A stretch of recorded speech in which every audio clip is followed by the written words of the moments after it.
Menjelajahi desa yang indah, berinteraksi dengan sesama, sekaligus bersyukur atas nikmat yang diberikan Tuhan adalah wujud kentalnya tali persaudaraan sesama manusia. Keelokan budaya yang bersendikan agama membuat Ranah Minang tak hanya cantik dipandang, tapi juga penuh filosofi kehidupan yang selalu dikenang dan jadi pelajaran.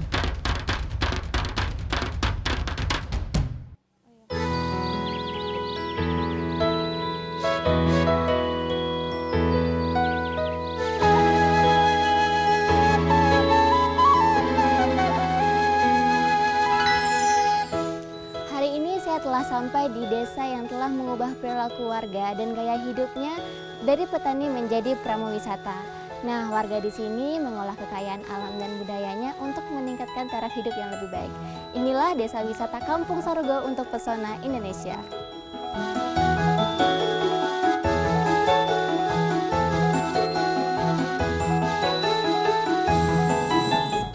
Desa Wisata Sarugo adalah gambaran harapan serta cerminan perjuangan masyarakat merawat asa membangun ekonomi dan melestarikan tradisi.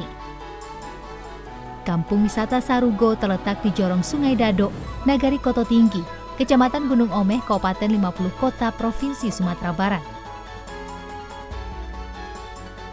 Meski letaknya jauh dari pusat kota Payakumbuh, alam, budaya dan manusianya begitu menyatu dengan harmoni. Kenapa sih namanya kampung ini Kampung Sarugo? Karena di kampung ini memiliki rumah gadang yang memiliki gonjong cukup banyak. Oh gitu, saya kira Kampung Sarugo itu kampung surga gitu.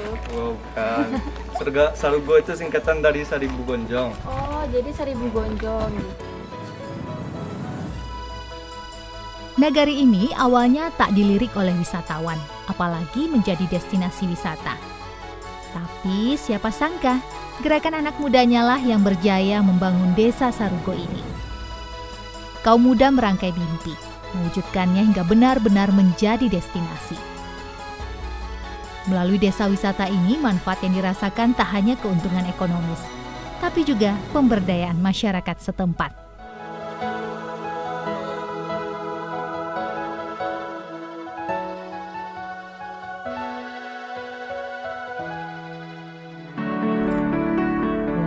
Lihat deh, rumah gadang, dan rumah gadang lagi. Nah, coba perhatikan. Uniknya semua rumah gadang yang ada di daerah ini menghadap ke satu arah. Saya benar-benar penasaran, kenapa ya? Nanti pasti akan saya tanyakan. Lewat bangunan rumah gadang inilah nuansa kebudayaan semakin kental melengkapi pesona indahnya desa wisata di bagian barat Indonesia ini. Puas berkeliling melihat rumah gadang, saya beruntung ada yang menyuguhi minuman menyehatkan yang memanfaatkan hasil alam setempat. Minuman selamat datang dari Kampung Sarugo. Ini namanya air aren, yang bahasa kampungnya air niro. Ini bisa menguatkan stamina untuk keliling kampung nantinya. Wah, cocok Silakan banget dinikmati, dong. Jan. Diminum ya udah. Ya. Manis ya udah rasanya. Iya.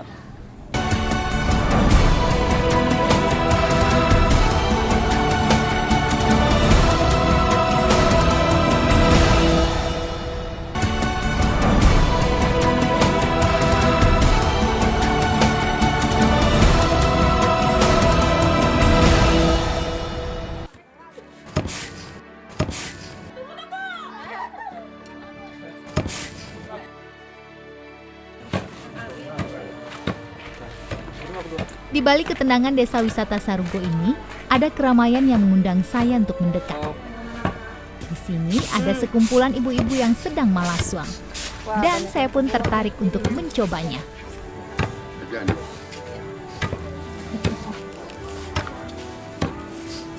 Itu udah mulai bisa nih, Bu. Nah, kapan tangan Ibu dewasa? Lasuang atau lesung merupakan alat yang digunakan kaum ibu untuk menumbuk padi. Walaupun sudah ketinggalan zaman, tapi lesung tetap dipertahankan untuk menjaga tradisi karena teknologi tidak mampu menciptakan alunan nada nan indah yang dihasilkan oleh tumbukan alu pelesung dan kehangatan senda gurau dari harmoni kehidupan yang ratusan tahun sudah terjalin.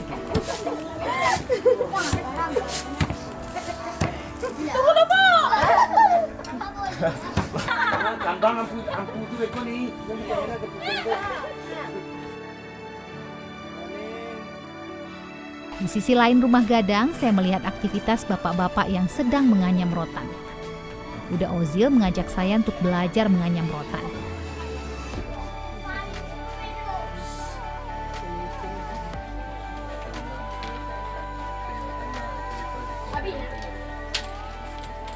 Di sini Chen ada kerajinan dari masyarakat yang kerajinan terbuat dari rotan. Di sini bisa juga dijadikan oleh-oleh atau buat tangan dari pengunjung yang hadir ke Desa Sarugo.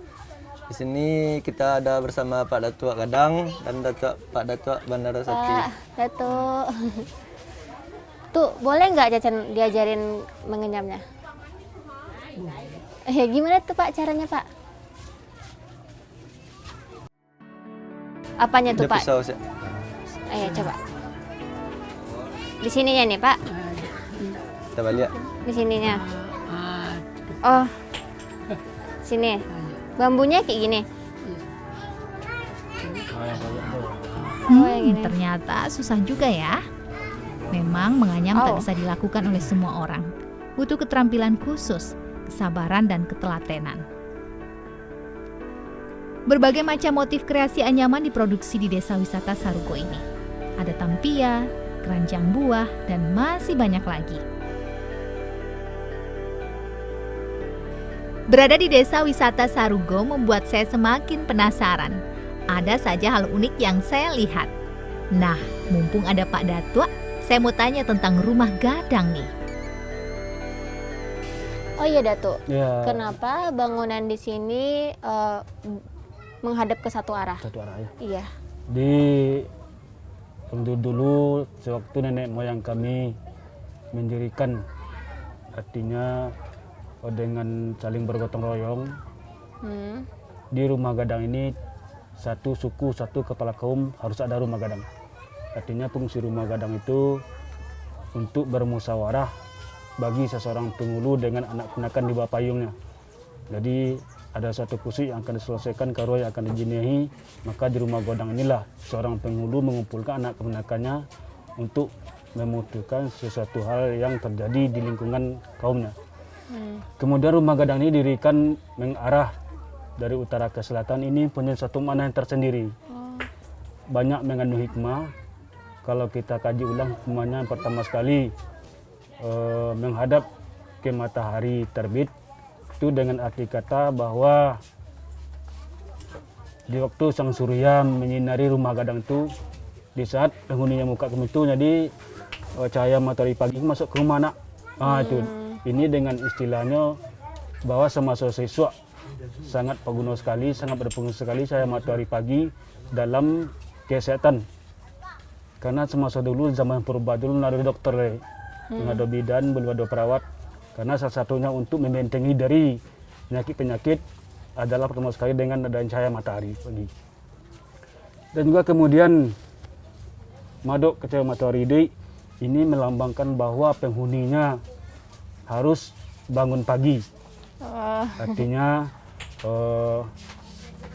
harus memikirkan masalah ekonomi untuk sebagai atau seorang laki-laki memberikan nafkah kepada keluarganya. Itu hikmah yang pertama. Dan kemudian untuk menentukan arah kiblat bagi tamu yang datang, pengunjung yang datang atau ada sana yang pulang dari perantauan, mereka itu tak terlalu sulit untuk mencari arah kiblat. Jadi cukup memotong rumah gadang sekian le.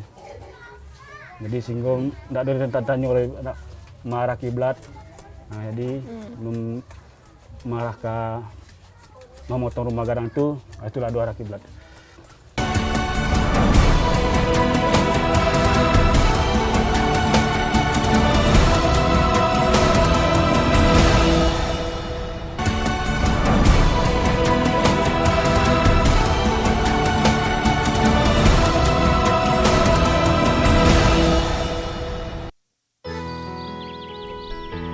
Buddha Ozil kembali mengajak saya berjalan mengelilingi desa.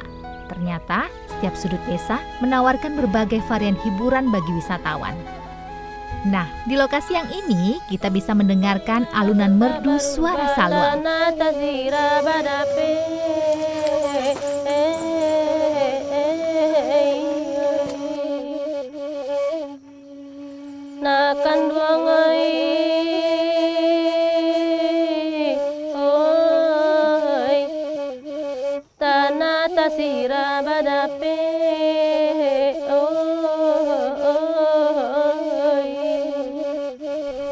Saluang merupakan alat musik tiup yang terbuat dari bambu berfungsi mengiringi dendang tradisional Minangkabau, yaitu saluang dendang.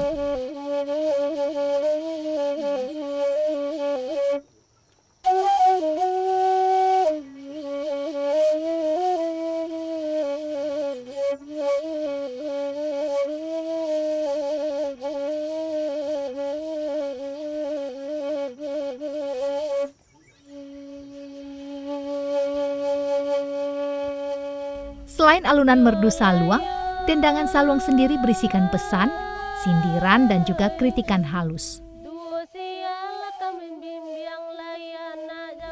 Dendangan tersebut dapat mengembalikan imajinasi si pendengar ke kampung halaman. Oi di pondok ayat tabari yang nena, lai bana orang menyilau tapi sehingga janjang sa.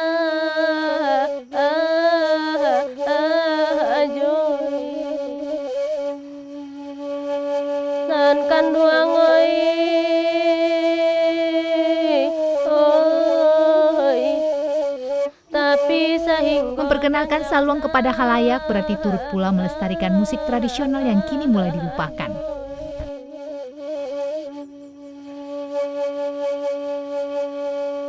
Kau untuk badan dikurangkan, mbak itu sayang pakai anak kolai suap mambalai gunung. Kawan galak yolai banyak, kawan rusuh asari masuh.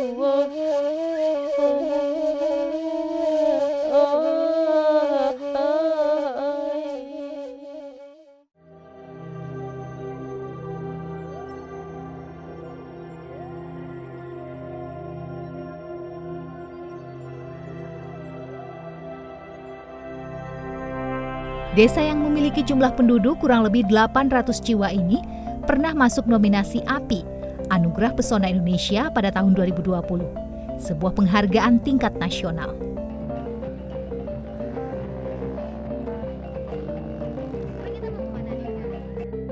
Pernah melihat silat bela diri kubangan lumpur? Kalau belum, coba lihat yang ini. Silet lanyah namanya. Silet lanyah adalah permainan silat yang dilakukan di lumpur sawah.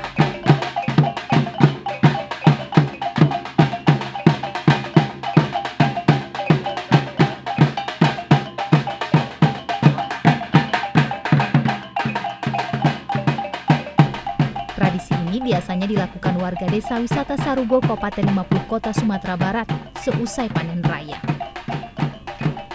Silet lanyah ini berasal dari aliran silet Kumango dan merupakan salah satu kebanggaan sekaligus aset berharga non-benda yang dimiliki oleh Nagari Koto Tinggi, Jorong Dado, desa wisata Sarugo sampai hari ini.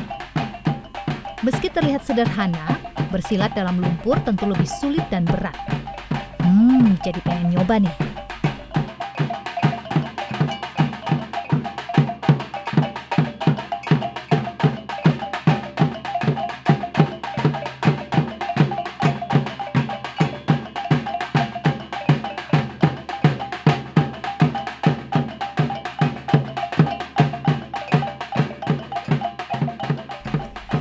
Selain berfungsi untuk membela diri, silat ini berperan dalam pembentukan moral manusia. Karena di dalam silat banyak petuah-petuah Minang mengandung arti yang sangat dalam. Dengan alasan inilah masyarakat desa wisata Sarugo terus berupaya untuk bisa melestarikannya, terutama tentunya di kalangan generasi penerus dan generasi muda lainnya.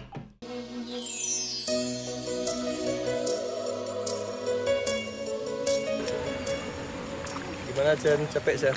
Aduh, capek banget udah. Tapi aku juga lapar banget nih udah. Tunggu sebentar ya, kita akan buka luka dulu, tangkap belut. Wah, iya udah. Ya, nanti kita masak. Boleh. Ini dia, balukah balui. Luka adalah sejenis alat yang berbentuk seperti bubu, terbuat dari rotan dan bambu, yang disusun dan diikat hingga jadi sebuah luka. Ukuran luka itu sendiri lebih kurang 20-30 cm. Pada bagian ujung luka terdapat sebuah lubang yang berfungsi sebagai jalur masuk belut.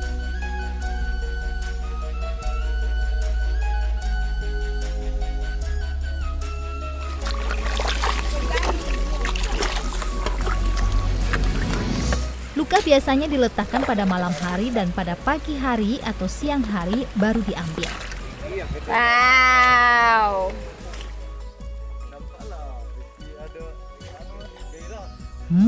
Lumayan buat makan siang nih. Tapi sebelum masak, kita bersih-bersih dulu ya.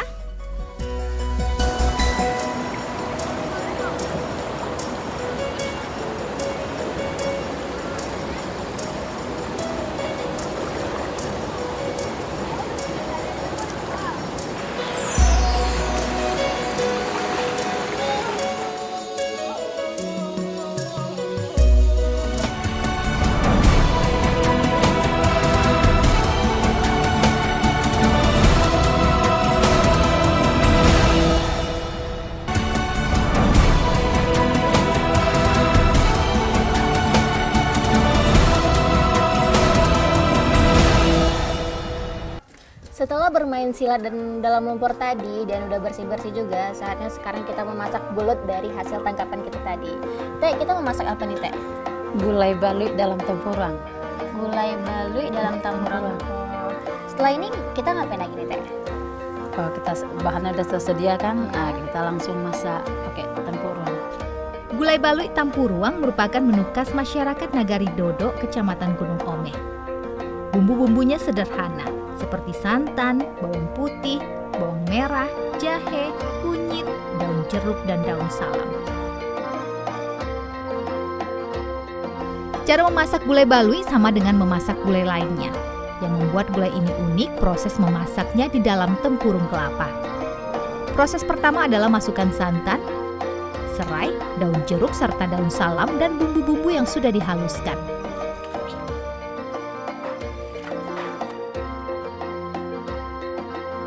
Setelah itu masukkan belut, aduk hingga belut mulai melunak dan beri garam. Tunggu beberapa saat dan gulai balui tempurung siap diangkat. Wah, ini dia gulai balui Tampurang. Dari aromanya saja sudah nikmat. Bikin perut aku semakin lapar. Wah, jadi nggak sabar mencicipi nih.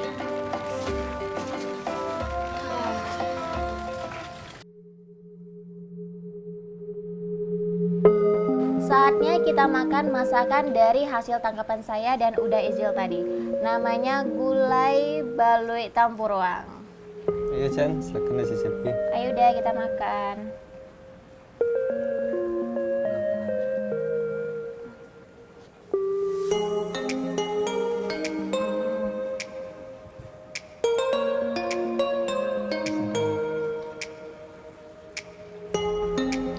Benar Chan. Rasa pedas dari gulai ini cocok banget untuk menghangatkan tubuh. Jadi apalagi kita di daerah yang berhawa sejuk seperti ini udah. Rasanya enak banget udah. Chan, silakan dihabisi. Iya.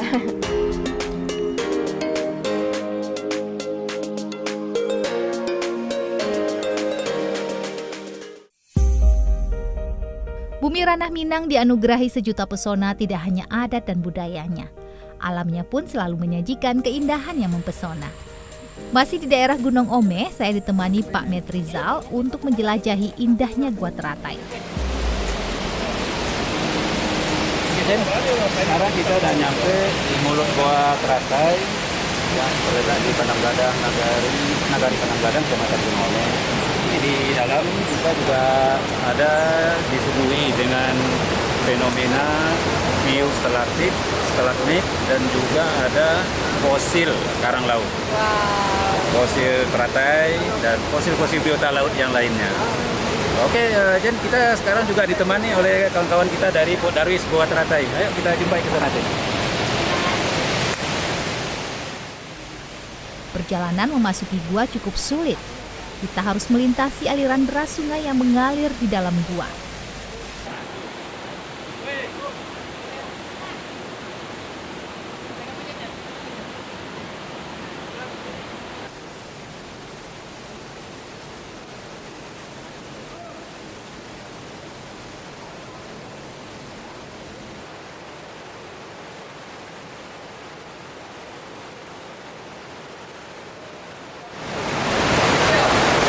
Oke, Jen, di dalam Goa Teratai ini juga ada fosil kerang laut.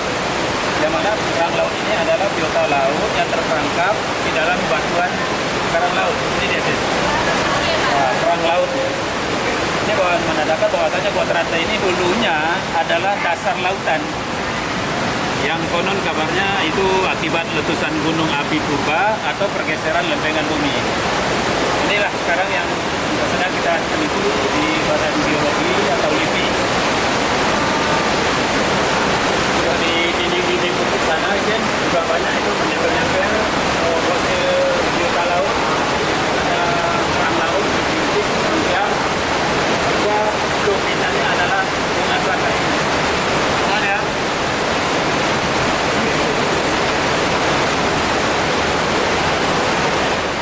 Hampir setiap sudut gua menyuguhkan ornamen yang memukau. Mulai dari stalaktit, stalagmit, fosil kerang.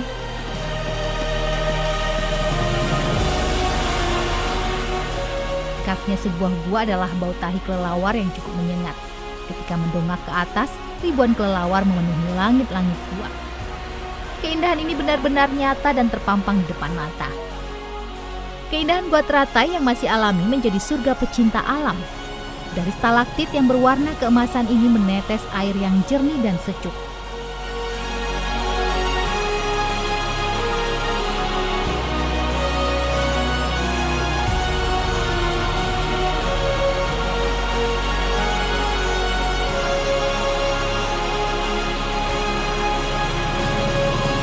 Oke, Ken, kita udah masuk dalam Gua Teratai ini sekitar 200 meter.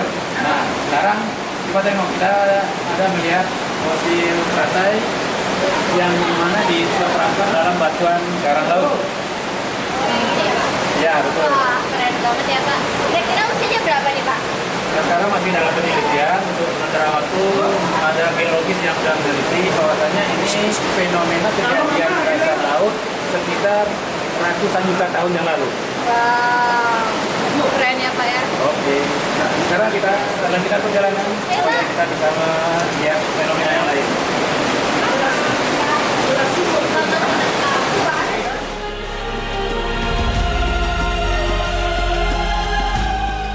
Alamnya yang kaya, kekuatan tradisinya serta kehangatan masyarakatnya membuat saya ingin terus menyusuri keindahan negeri ini. Pergi dan temukan surga yang tumpah di muka bumi pertiwi ini.